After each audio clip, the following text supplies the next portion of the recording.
Hello, and welcome to episode 5 of the Indie Fiction Journal. I'm Chris, I'll be your host today, as usual. Today we're going to talk a little bit about writing and process, and I suppose the evolution of process.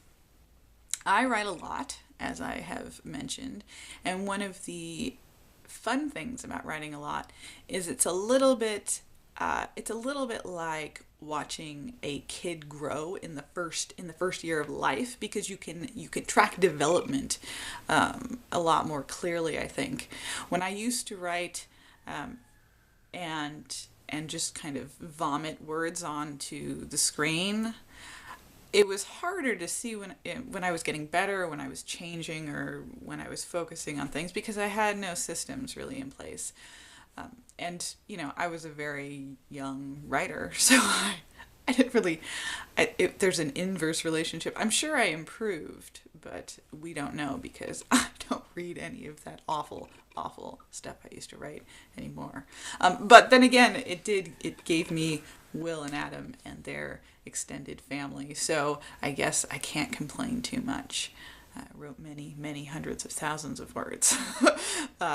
Of those guys, and that's probably part of the reason why Will is such a relatable character, because I know what Will Derry is thinking at every moment of every day.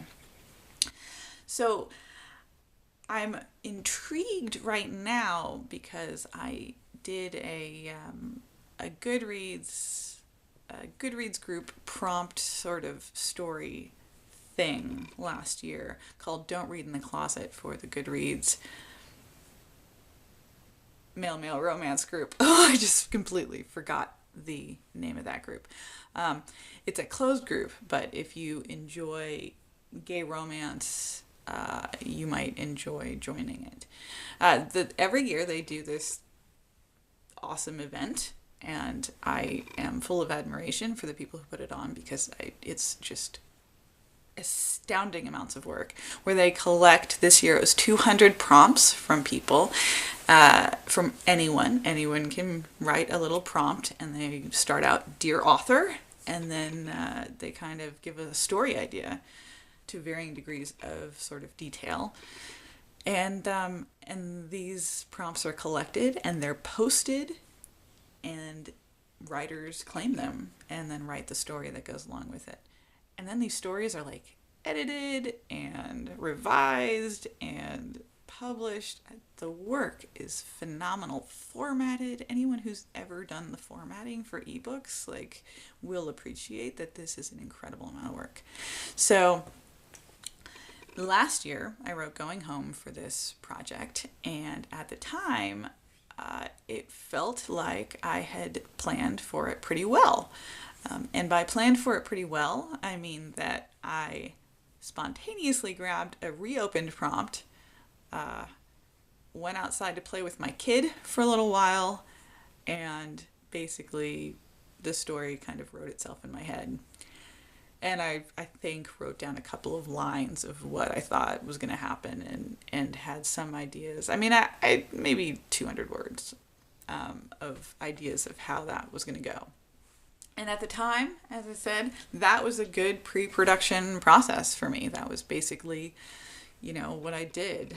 I was knee-deep in revising the scientific method books, which I had very rough first drafts for.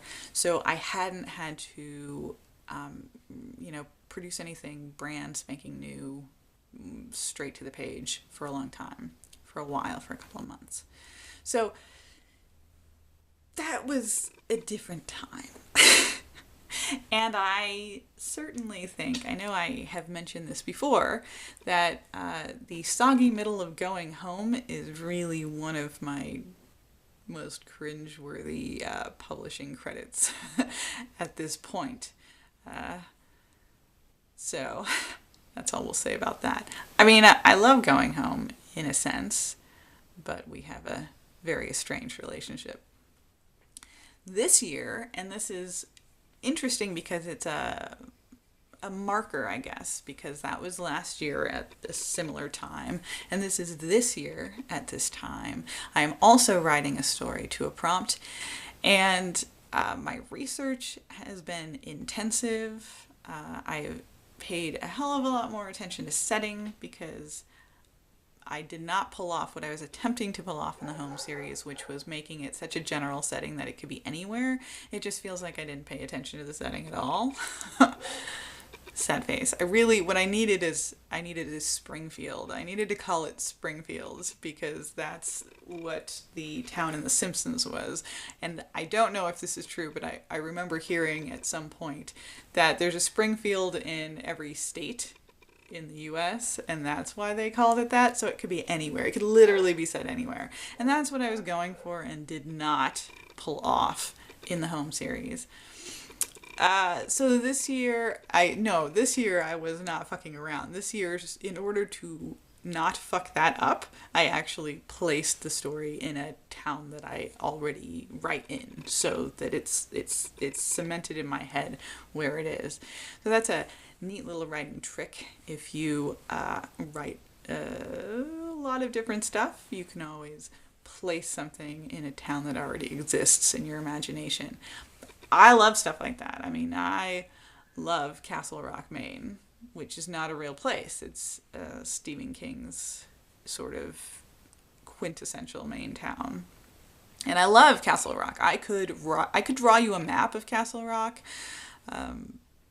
metaphorically speaking. I couldn't draw you a real map because that's not really how my brain works.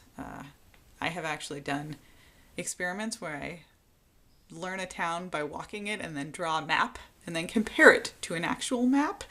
And it makes me feel a little bit like I have actual spatial reasoning problems because it's not even close. And I don't get lost as a general rule. I know where things are. I can figure out when I'm walking them and when I'm experiencing them. But I don't know. Why am I talking about maps right now? In any event, so this year I have huge amounts of research. I'm using Scrivener, which is the program that I use for writing and producing ebooks much differently and collecting a lot of stuff there.